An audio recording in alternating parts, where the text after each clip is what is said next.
အားလုံးပဲမင်္ဂလာပါရှင်။ကျွန်တော်ကဒီနေ့တော့မန်ယူပွဲကြည့်မဲ့အမျိုးသားအတွက်မန်ယူပွဲကြည့်ရင်လည်းအပြင်းပြေစားလို့ရအောင်ပစုံကြာစံပတ်ကျော်လေးလှုပ်ချွေးဖြစ်လို့အားလုံးလည်းလုံနီးလေးလာအောင်မြောက်ပေးတာဖြစ်ပါတယ်။ပါဝင်ပစ္စည်းတွေကတော့ဒီကြာစံလေးရဲ့ကြက်ဥအနှစ်လေးရဲ့ပစုံလေးကိုအခွန်ခွာပြီးတော့အညစ်အကြေးထုတ်ထားတာလေးရဲ့ပဲဖြစ်ပါတယ်။မုံကကြာစံလေးကိုရေစိမ့်တေချာရေးစစ်ပြီးတော့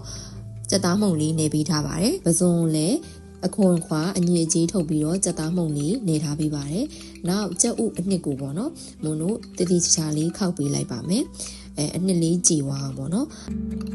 ပြီးရင်တော့မုံတို့စပြီးတော့ပစုံကြာစံလေးတွေပတ်ပါမယ်။ဒီနေရာမှာကြာစံလေးကိုမုံကကြက်ဥလေးနဲ့ပေါ့နော်ကြက်ဥအနှစ်ကလေးတုပ်ပေးလိုက်တယ်။တကယ်လို့ကို့မှာ brush လိုမျိုးဟာလေးရှိရဆိုလို့ရှိရင်တော့ brush လေးနဲ့တုပ်လို့ရပါတယ်။မုံကတော့လွယ်ကူကူဆိုပြီးတော့ပဲကြက်ဥခောက်ထားတဲ့ဇုံလေးနဲ့ပဲတုပ်လိုက်တာပေါ့နော်။ပြီးရင်တော့ကြာစံလေးကိုပစုံမှာတတိချာလေးကြက်ကလေးပတ်လိုက်မယ်ပေါ့နော်။ဒီနီးလေးကလောက်ရတာနည်းနည်းလေးလက်ဝင်နေလို့ထင်နိုင်ပေမဲ့တကယ်လို့လောက်တက်သွားတယ်ဆိုလို့ရှိရင်မြန်ဆန်လေးနဲ့အဆင်ပြေပေါ့နော်နောက် snack လိုမျိုးစားလို့ရှိရင်လည်းကောင်းတယ်လို့မျိုးမုံတို့ထမင်းလေးနဲ့ငပိရည်လေးနဲ့တွဲစားမယ်ဆိုလို့ရှိရင်လည်းစားကောင်းပါတယ်ဒီတိုင်းအပြင်းပြေဝါမယ်ဆိုလို့ရှိရင်လည်းဝါလို့ကောင်းတယ်ပေါ့နော်အကုန်လုံးပစုံလေးပတ်ပြီးွားပြီဆိုလို့ရှိရင်တော့မုံကစီပူပူထဲမှာဒီလိုမျိုးလေးနှစ်ပြီးတော့ကြော်လိုက်ပါမယ်စကားမသုံးချင်မနဲ့ဒီတိုင်းထည့်ပြီးတော့ကြော်လဲရပါတယ်စီကတော့များတော့ကုန်မယ်ပေါ့နော်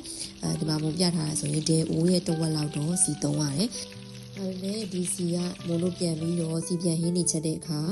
ပြန်သုံးလို့ရပါတယ်နော်ဆိုတော့အဲ့လိုမျိုးကြော်လာလိုက်တာဒီလိုအနေထားလေးရပြီဆိုလို့ရှိရင်မုံတို့သုံးဆောင်လို့ရပါပြီ